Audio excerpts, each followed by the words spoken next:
형통으로 이끄시는 은혜. 창세기 39장 2절에서 3절 말씀.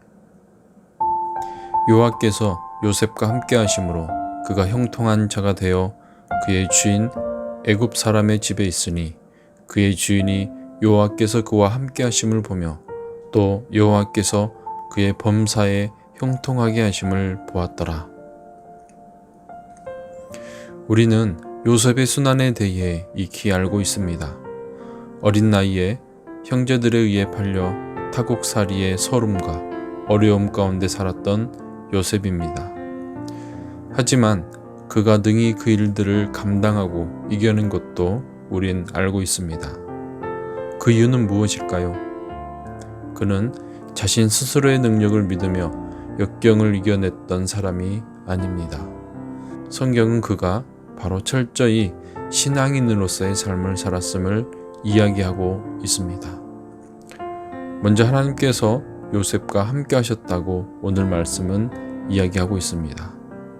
요셉은 머나먼 애굽에서 새로운 삶을 시작해야만 했습니다.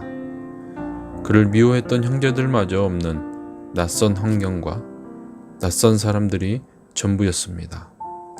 참으로 악조건의 상황입니다. 이럴 때 사람들은 새로운 환경에 적응하기 위해 자신의 과거를 버리거나 타협을 통해서 위기를 모면하고자 하는 본능이 발휘될 것입니다. 하지만 요셉은 그러한 방법을 택하지 않았습니다. 바로 고향에서부터 가졌던 신앙, 바로 하나님을 찾는 것을 버리지 않았다는 것입니다. 이러한 요셉을 하나님께서는 함께하지 않을 수 없으셨을 것입니다. 여기서 한 가지 더 중요한 사실을 알아야 합니다. 하나님께서 함께하셨다는 사실은 요셉의 주인 보디발을 통해서도 고백되고 있다는 것입니다.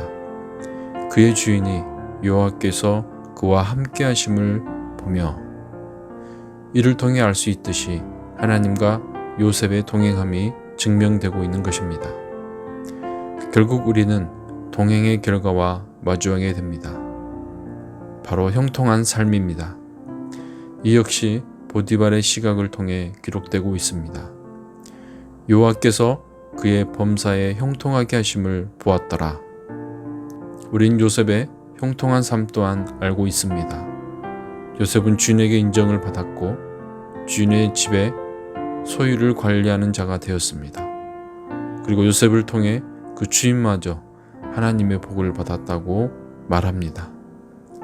사람들은 누구나 복을 간구합니다. 이 말씀을 듣는 성도 여러분들도 형통과 복된 삶을 꿈꾸면서 살아오셨을 것입니다.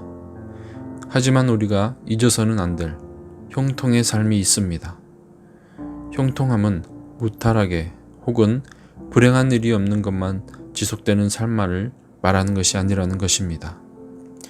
요셉을 통해서도 알 수 있듯이 불행함을 겪지만 그 속에서 일들을 잘 풀려나가는 과정과 결과도 형통한 삶 중 하나라는 것입니다.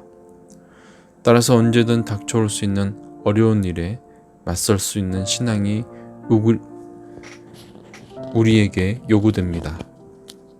그 가운데 하나님께서는 우리와 함께 하십니다. 하나님께서 함께 하신다는 것은 결국 우리를 형통으로 이끄시는 은혜를 주시는 것입니다. 오늘날 우리의 삶을 요셉에게 비추어 봤을 때 어쩌면 우리는 이미 형통한 삶을 살아가고 있는지도 모르겠습니다. 하지만 우리에겐 여전히 하나님께서 함께하여 주시는 삶이 필요합니다. 하나님을 떠나지 않는 우리의 삶이 요구됩니다. 오늘 하루 형통으로 이끄시는 하나님의 은혜를 경험하는 전주 남문교회 성도 여러분이 되기를 소원합니다. 기도하겠습니다. 극한의 환난 속에서도 요셉과 동행하여 주신 하나님의 은혜를 간구합니다. 흔들림 없는 신앙으로 죄를 인도하시고 어떠한 어려움 속에서도 동행하여 주시고 형통으로 이끄시는 하나님을 믿으며 굳건하고 담대히 나아가 승리하는 삶으로 인도하여 주시옵소서. 예수님의 이름으로 기도드립니다. 아멘.